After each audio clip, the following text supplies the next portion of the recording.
Olá, 24 de agosto de 2016, quarta-feira, o seu 10 na TV já está no ar. E nós, da Rede Diário de Comunicação, estamos realizando a série de entrevistas com os candidatos a prefeito de Manaus. Até o 1º de setembro, o programa 10 na TV fará uma sabatina para saber como o candidato entrevistado avalia e se autodefine diante de cada assunto relativo à administração municipal. E para esclarecer ao nosso telespectador, a sequência de entrevistas foi definida em sorteio realizado na última quinta-feira, dia 18, acompanhada por representantes de todas as coligações e devidamente acordada e assinada por eles.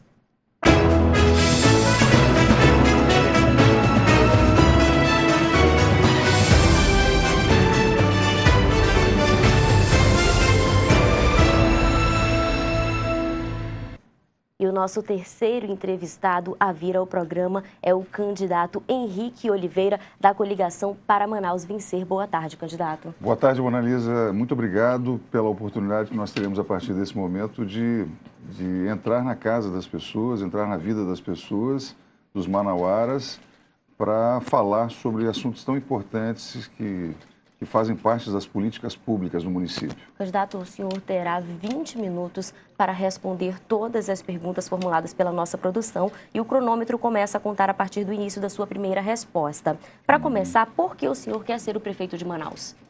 Olha, estou na vida pública, Mona Lisa, há mais de 40 anos.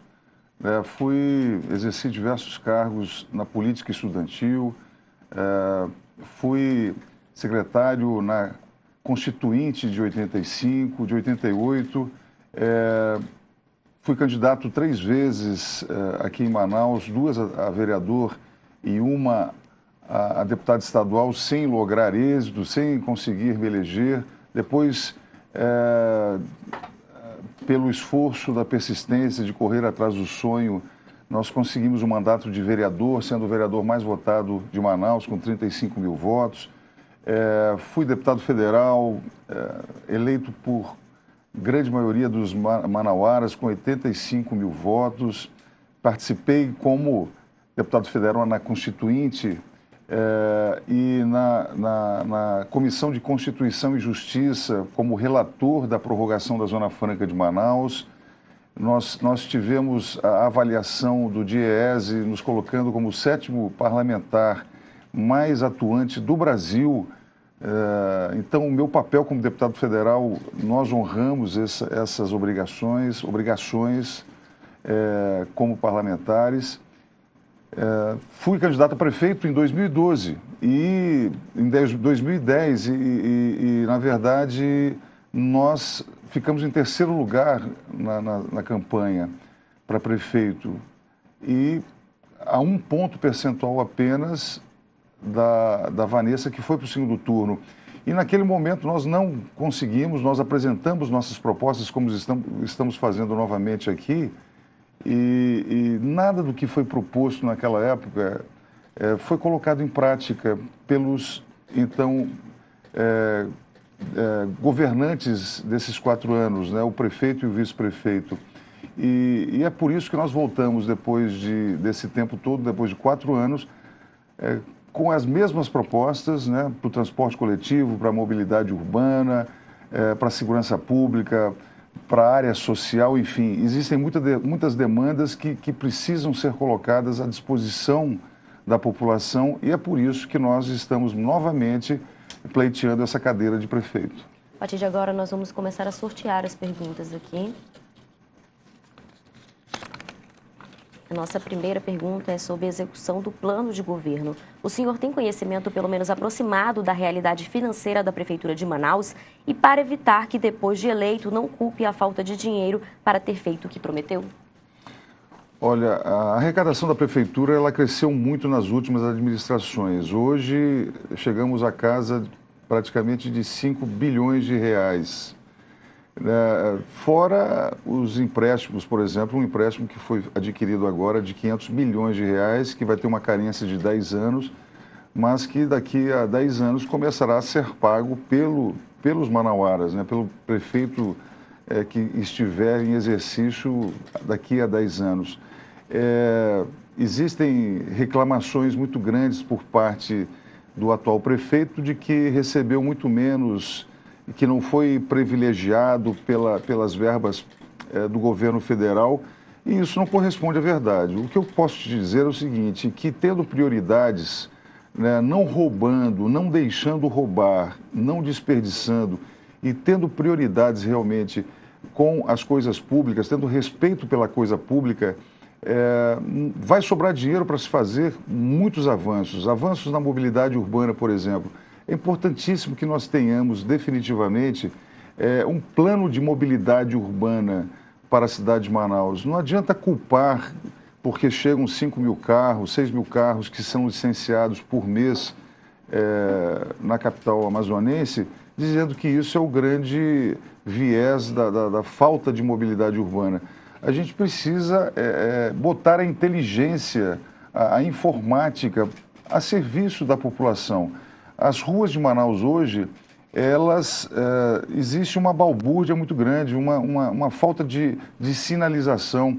Em diversos pontos do Brasil que já resolveram o problema da mobilidade urbana, a gente sabe que são vias de mão única. Praticamente todas as ruas do Vieira Alves, todas as ruas do Adrianópolis, todas as ruas do Parque 10 dos bairros mais distantes do centro da cidade tem mão e contramão e as pessoas ainda estacionam dos dois lados, impedindo que existam rotas de escape. Então, assim, o dinheiro vai dar, sim, para resolver problemas de transporte coletivo, vai dar para você começar a criar o alicerce na infraestrutura, enfim. Eu acho que é super importante que a gente se comprometa com esses avanços, com o dinheiro que hoje realmente é arrecadado. IPTU, por exemplo, o IPTU aumentou absurdamente nos últimos executivos, né, das prefeituras do Amazonino para o próprio Arthur. Então, dinheiro tem. O que precisa é gastar bem. Próxima pergunta, vamos sortear. Sobre saúde. Qual é a saída para evitar que as unidades de saúde não cheguem ao ponto de faltar medicamento, material médico e profissionais para garantir um bom atendimento à população? E qual é a sua proposta para essa área na administração pública? Nós precisamos melhorar muito o atendimento básico da saúde, né? O atendimento básico é importantíssimo, é o que a prefeitura é responsável. Hoje, o atendimento básico ele chega aí a 26%, a 30% do que deveria chegar a 80%. O que é o atendimento básico? É o médico da saúde da família, é o médico indo até a casa das pessoas, medindo a pressão, olhando a questão do diabetes, vendo a glicose dos pacientes, sabendo se a criança foi vacinada, se não foi vacinada, se está indo para a escola, se está fazendo exercício físico. Essa saúde básica é importantíssima para que as outras estruturas de saúde não sejam sobrecarregadas, né? Que a pessoa não tenha um derrame, que a pessoa não tenha um infarto, onerando em muito o sistema e principalmente trazendo a tristeza para uma cidade, né? Vidas são vidas, a importância da vida vai ser dada como prioridade zero no nosso governo, na nossa prefeitura. Nós teremos toda a prioridade do mundo para poder resolver esses gargalos que existem na questão da saúde. Valorizando o médico, hoje os médicos que são concursados, eles não se interessam em ir para a prefeitura pelos baixos salários, nós precisamos melhorar o salário dos médicos para que eles possam trabalhar as 40 horas semanais lá com bons salários, os enfermeiros também, os agentes de endemias, os agentes comunitários de saúde, enfim, toda essa máquina precisa ser azeitada com uma gestão, com uma gerência de uma pessoa que entenda. Próxima pergunta. Sobre tributação. Quanto mais se fala em diminuir a carga tributária imposta ao cidadão, mais os governos dependem da arrecadação de taxas e impostos. Como o senhor trataria essa questão caso fosse o prefeito de Manaus? Eu volto a dizer, no IPTU houve um aumento exagerado do IPTU nos últimos anos. Os prefeitos tiraram exatamente de quem não tem condições de pagar o IPTU, e agora numa crise absurda que existe agora no Distrito Industrial com o desemprego, a gente anda na periferia da cidade, a gente anda nos bairros da cidade, a gente vê o desespero das pessoas, né, que estão deixando de pagar as contas de água, deixando de pagar as contas de luz, deixando o seu IPTU atrasado, porque ao longo dos anos foi se sobrecarregando o bolso realmente das pessoas que não têm condições de pagar esse IPTU. Eu acho que o IPTU tem que ser, os IPTUs mais caros, eles precisam ser cobrados de quem tem realmente condições de pagar o IPTU. Agora, o ISS e diversas taxas no nosso governo vão ser todas revistas, né? A justiça precisa prevalecer, principalmente no bolso de quem não tem condições de continuar pagando essas taxas tão altas. Vamos à próxima. Educação. Como garantir boas condições de trabalho dos profissionais de educação em termos de salário e estrutura física das unidades da rede pública de ensino municipal? Esses professores são realmente profissionais que precisam ser valorizados, né? São pessoas que têm salários muito baixos, que não foram revisados. E o que eu posso dizer é que as propostas que foram feitas lá em 2012, quando fui candidato a prefeito, pela valorização desses professores, serão revistos. Os planos de cargo e salários dos professores que ao longo desses últimos 4 anos não foram revistos, e quando foram revistos foram apenas pela uma taxa muito baixa de desenvolvimento, a gente precisa melhorar muito. Então, os planos de cargos e salários do nosso governo serão revistos. Vamos à próxima. Sobre urbanidade. Calçadas obstruídas, construções irregulares são exemplos de práticas que deixam a vida urbana pior. Então, de que maneira o plano diretor da cidade poderia ser mais respeitado? É a gerência, é a participação de um prefeito. O próximo prefeito tem que ser um paizão, né? Aquele pai que tem braço firme, braço forte, que as pessoas acreditem e que sigam as suas orientações. Não é através da força, da repressão, como a gente vê em algumas ações que foram feitas durante esse ano, não é também apadrinhando, né? Não é tirando os camelôs do centro e dando R$1.000 por mês que você vai estar prestigiando e solucionando definitivamente essa questão da urbanidade, de uma cidade mais limpa. Mas as pessoas, elas precisam ter esse afago da administração pública para cuidarem do seu quadrado, para que a cidade comece a ter calçada, para que a cidade comece a ter uma arborização mais decente, para que a cidade comece a ficar mais bonita e mais atrativa para o turismo. Então, assim, o que precisa realmente é de que uma gestão tenha credibilidade, que os munícipes, que os cidadãos da cidade comecem a acreditar que aquela pessoa que está nas ruas todos os dias, que não está nos gabinetes acarpetados, que não está nos gabinetes, não está preso aos gabinetes com ar-condicionado, que ele esteja nas ruas discutindo com os conselhos comunitários as soluções para se tornar essa cidade agradável, confortável, bonita de se ver. E esse é o grande desafio, é se tornar um paizão que vai ter credibilidade e vai conquistar o coração para que todos consigam administrar essa cidade. Próxima pergunta. Sobre o meio ambiente. Manaus tem exemplos históricos de grandes invasões de terra que, por não serem ocupações planejadas, acabam dando um grande prejuízo ao patrimônio natural da cidade de Manaus. Por outro lado, a falta de moradia é um grande gargalo social na capital do estado. Como resolver essas duas questões? Proteção ao meio ambiente quanto às ocupações irregulares e diminuir o déficit de moradia. O que a gente viu, Mona Lisa, ao longo desses últimos anos foi a permissividade, né? As pessoas, os governantes permitiram, em vésperas de eleição, que algumas áreas fossem invadidas e depois da invasão, o que aconteceu? Os moradores dessas áreas precisavam de transporte coletivo, precisavam de asfaltamento, precisavam de água, precisavam de luz e a cidade foi nascendo inchada. A gente não pode olhar pelo retrovisor e dizer que essas áreas que foram consolidadas, né, por exemplo, o Parque de São Pedro, o próprio Alvorada, que nasceu de uma invasão, que agora as pessoas vão ser taxadas de invasores. Não dá para olhar pelo retrovisor, elas precisam ter condições cada vez melhores de qualidade de vida, de habitação.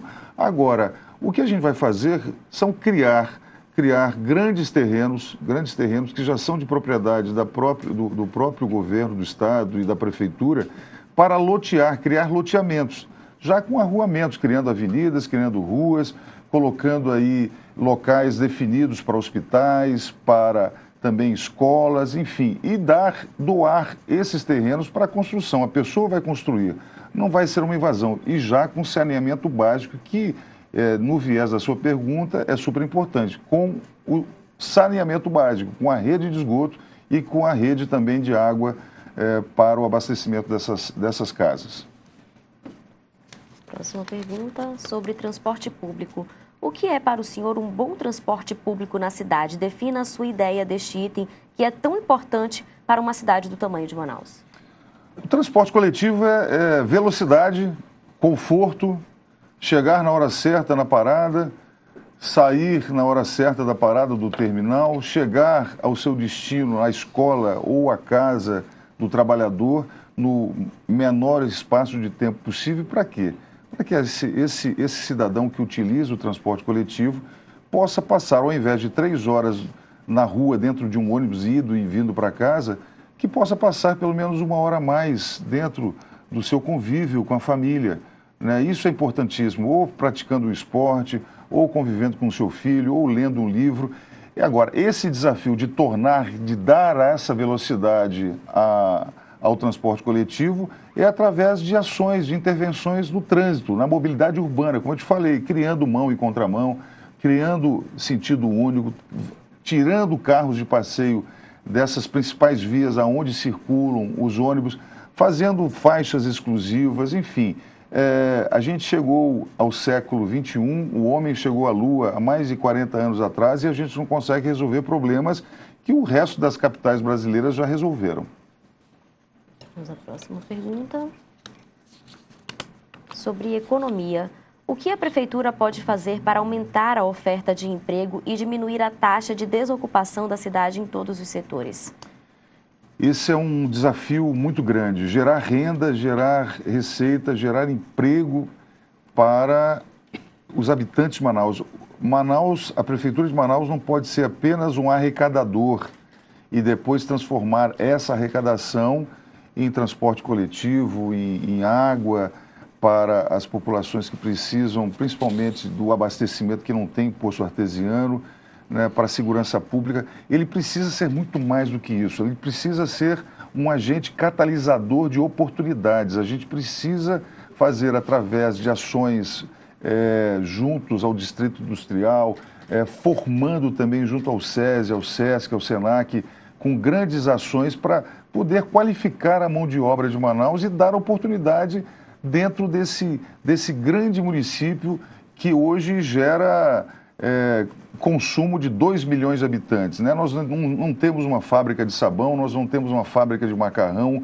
Tudo que você vai no supermercado, você vê que foi importado de fora. Então nós temos uma gama enorme, uma oportunidade enorme, mas com parceria do município, parceria do Estado, parceria da Federação das Indústrias, de toda a sociedade reunida e qualificando, porque não adianta você dizer que vai gerar renda, vai gerar emprego, se o cidadão não tem qualificação para esse tipo de colocação no mercado.